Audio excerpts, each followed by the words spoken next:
2002년 3월 21일 영국 서레이주의 작은 마을에 사는 14세 소녀 밀리 다울러는 오후 3시경 학교 수업을 마치고 친구 다니엘과 함께 집으로 향하는 기차에 올라탔습니다.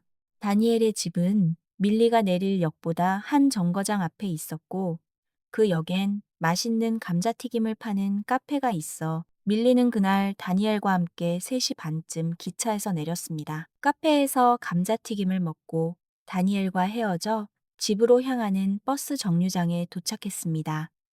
하지만 이날 버스에 타지 못했고 영영 집에 돌아가지 못했습니다. 부모는 밤 7시경 경찰에 실종 신고를 했고 경찰은 CCTV에 찍혔던 정류장 인근을 수색하기 시작했습니다.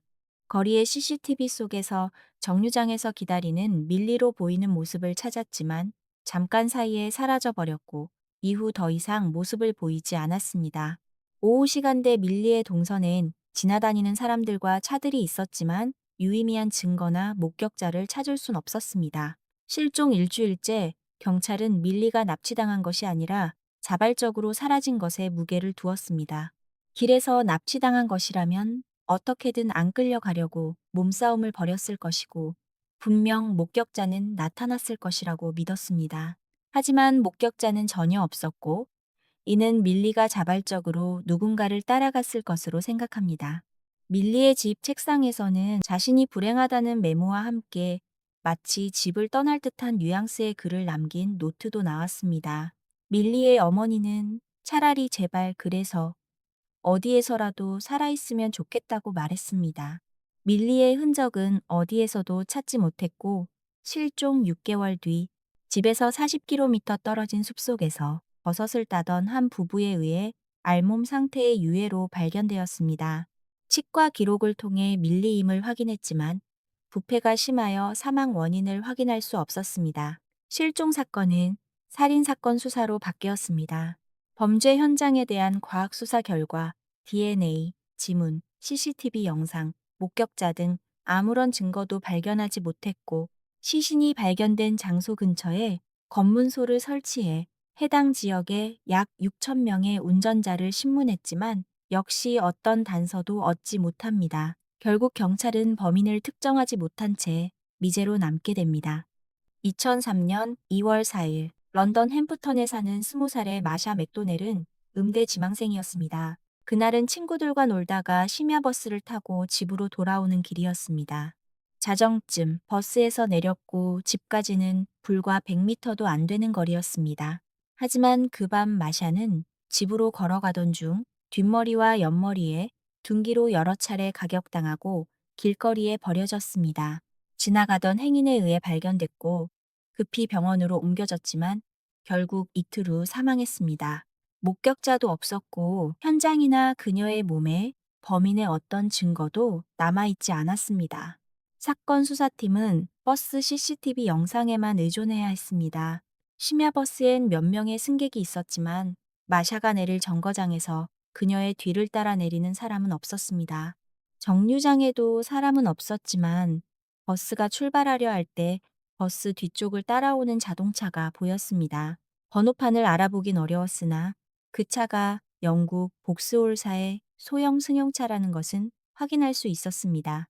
형사들은 런던에서 해당 차량을 모두 조회하기엔 너무 많은 시간이 소요된다는 것을 알았지만 유일한 단서였기에 찾아야 했습니다. 언론 공개까지 했지만 의심이 가는 차주는 없었고 범인의 윤곽조차 잡지 못한 채 시간은 흘러갔습니다. 2004년 5월 28일 18살의 케이트는 학교 행사를 마치고 친구들과 놀다 늦은 시간에 집으로 돌아가고 있었습니다. 버스에서 내린 그녀에게 흰색 밴을 모는 운전자가 말을 걸어왔습니다. 그녀는 어두운 밤거리에서 낯선 남자를 경계하며 발걸음을 재촉했습니다.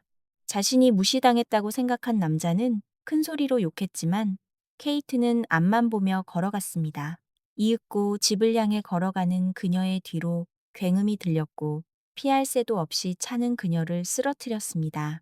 충격도 잠시, 차는 후진하더니 다시 한 번 더 쓰러진 케이트를 밟고 지나갔습니다. 케이트는 정신을 잃어가면서 간신히 긴급전화 999에 신고 전화를 해 상황을 알렸습니다. 다행히 목숨은 건졌지만 갈비뼈가 모두 부러지고 비장이 파열되었으며 척추와 폐에 심각한 상처를 입고 오랜 시간 치료를 받아야 했습니다. 케이트는 자신을 치고 간 차량이 흰색 벤이었다는 사실밖에는 할 말이 없었습니다. 2004년 8월 17일, 22살의 아멜리는 영어를 배우기 위해 프랑스에서 유학 온 학생이었습니다. 그녀는 영국 트위켄햄에 거주한 지 3개월 차였고, 제과점에서 일하며 영국인과 프랑스인 친구들로 이루어진 커뮤니티에서 활발히 활동하며 영국 생활을 즐기고 있었습니다. 그녀는 일을 끝내고 버스를 타고 집으로 돌아오는 길에 피곤했는지 깜빡 졸아 집 앞 정류장을 지나치고 말았습니다. 집까지는 한 정거장이었고 밤이었지만 멀지 않은 거리라 걸어가기로 마음먹었습니다. 하지만 아멜리는 걸어가던 중 공원 한가운데에서 뒷머리에 피를 흘리며 쓰러지고 말았습니다.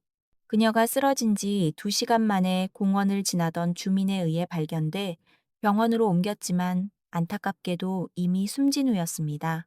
현장을 살피던 경찰은 공원 내 설치된 CCTV를 확인했습니다.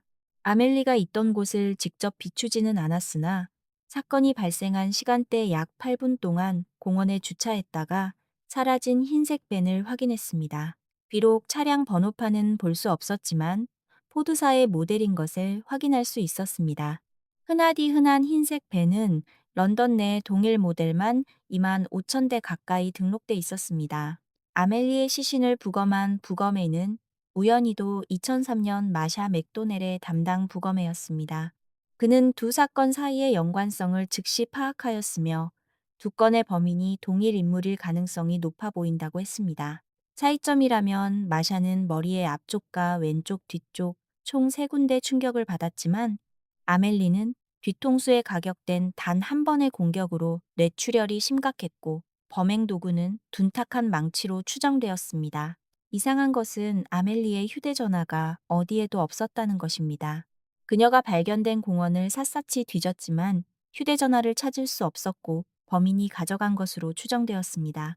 형사는 즉시 휴대전화 위치를 조사했고 마지막으로 위치 정보가 뜬 곳을 확인했습니다. 현장에서부터 위치 정보가 마지막으로 찍힌 동선의 CCTV를 확인하면서 문제의 흰색 밴을 찾았습니다. 이제 공원에 세워져 있던 흰색 밴은 목격자일 가능성보다 범인일 가능성이 높았습니다.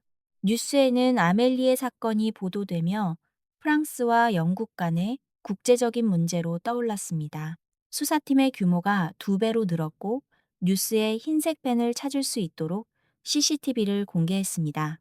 다음 날 경찰서에 한 여성이 찾아왔습니다. 그녀는 조안나 콜링스라는 여성으로 뉴스를 보곤 자신의 전 남자친구가 떠올랐다며 그를 조사해달라고 합니다. 전 남자친구 레비 벨필드는 여성에게 굉장히 적대적이고 폭력적인 사람이었다고 했습니다. 레비는 처음 사귈 땐 매우 다정했지만 첫 아이를 출산한 후 폭력적이고 통제적인 모습이 나왔습니다. 조안나의 통화 내역을 매일 확인하고 이브록과 자신의 지인들 앞에서 해야 할 말까지도 지시했습니다. 조안나의 정절을 의심하면서도 자신은 문란한 성생활을 즐기고 있었습니다. 그에게서 벗어나고 싶었지만 이별을 고하면 강간과 폭력으로 완전히 그녀의 정체성을 무너뜨렸습니다. 결국 레비에게 새로운 여자가 생기면서 벗어날 수 있었습니다. 레비는 흰색 밴을 소유하고 있으며 주차 단속 일을 하고 있었습니다. 조안나는 그 사람이 범인 같다고 했고 형사 역시 흰색 밴의 주인이 레비 벨필드라는 사실을 확인했습니다. 그를 체포하기 위해 집으로 갔을 때 흰색 밴이 차고에 주차돼 있었지만 집 현관문을 열었을 땐 고요했습니다. 집을 둘러보던 경찰은 다락방으로 연결된 사다리를 찾았고 이것을 타고 다락방으로 올라가자 다락방 구석에 놓인 짐들 사이에 알몸으로 숨어있던 레비를 체포했습니다. 창문을 통해 경찰들이 집으로 걸어오는 것을 보고 급히 다락으로 숨은 듯한 모양새였습니다. 레비의 흰색 밴은 뒷좌석에 침대를 설치하고 보라색 창문 커튼을 쳐서 밖에선 안이 전혀 안 보였습니다. 이상한 조명등도 설치해뒀는데 레비 혼자서 자려고 개조한 것은 아닌 듯 보였습니다. 형사는 그의 과거 행적을 조사하면서 눈에 띄는 점을 찾아냅니다. 바로 그가 3년 동안 2번이나 차를 바꿨다는 것입니다. 2003년에 그가 소유하고 있던 차량은 복스올사의 은색 코로사 승용차였습니다. 2003년 2월 초 그는 승용차를 팔고 도요타사의 벤 프리비아를 구매합니다. 2004년 6월 초에는 프리비아를 팔고 포드사의 벤을 구매한 것으로 확인됐습니다. 차량을 판 날짜들이 마샤 사망 후 케이트가 다친 후였습니다. 의심스러운 것은 비싸게 산 차를 팔 때는 헐값에 보냈다는 것입니다. 손해를 감수하면서라도 차를 빨리 팔아치워야 할 상황이었음을 시사합니다. 미제 사건 기록지를 확인한 형사는 세대가 모두 사건 현장에 있었던 동일 차종이란 것에 아멜리뿐만 아니라 미제 사건들의 범인이 확실하다고 믿었습니다. 레비는 늦은 밤 한적한 마을들을 돌아다니며 버스를 쫓았습니다. 깜깜한 밤이었지만 버스 내부는 밝아서 밖에서 내부 승객을 쉽게 관찰할 수 있었습니다. 이번 정류장에 여자가 내릴지 남자가 내릴지 몇 명이 내릴지 예상할 수 있었습니다. 마샤와 케이트, 아멜리는 예상대로 혼자 내려 어두운 밤길을 걸어가던 먹잇감이었고 심한 공격을 받습니다.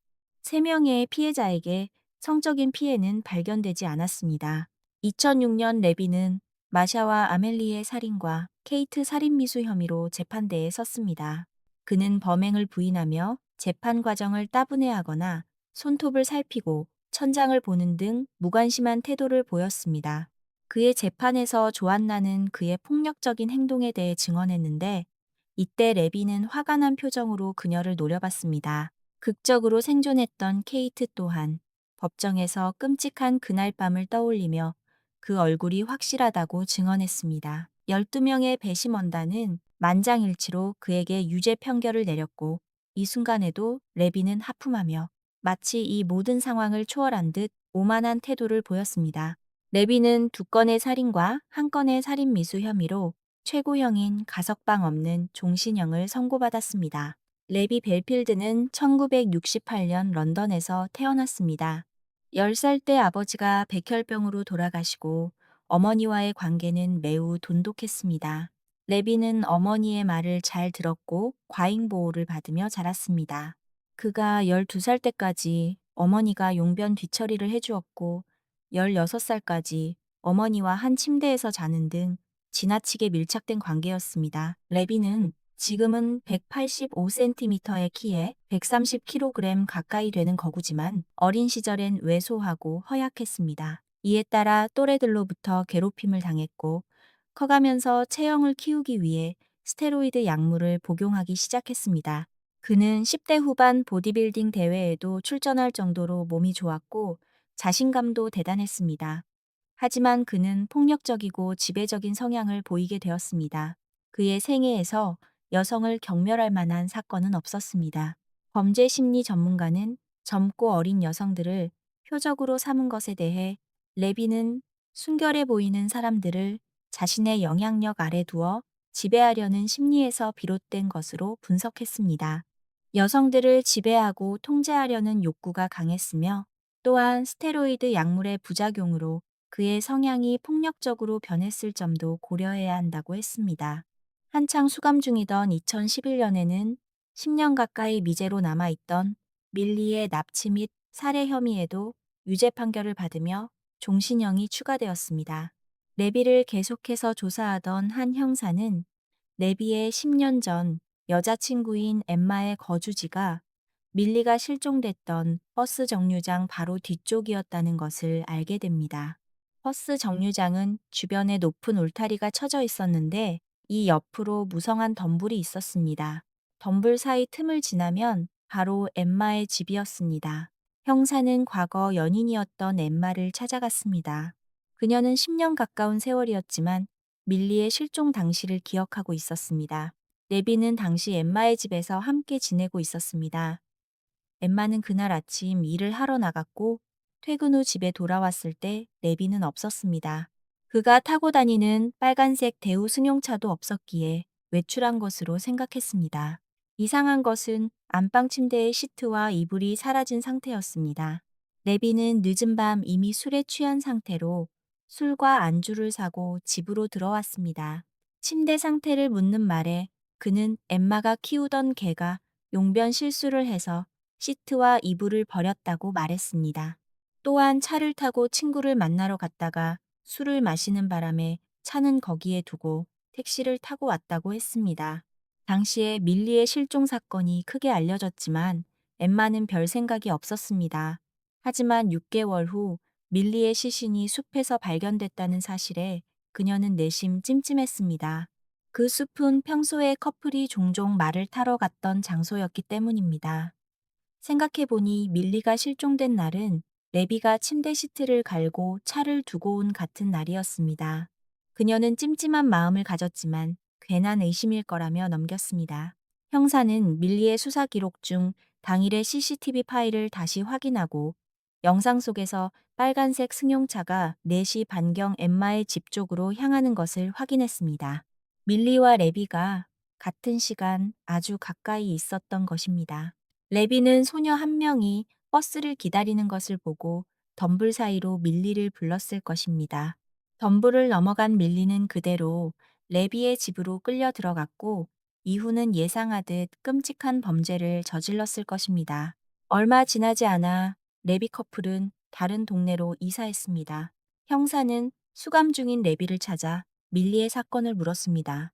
그는 사건이 하나 더 추가돼봤자 어차피 종신형이라 마음을 내려놓은 건지 순순히 밀리를 살해하고 유기한 것을 인정했습니다. 최종적으로 그는 종신형을 2번 받으며 감옥에서 생을 마감해야 합니다.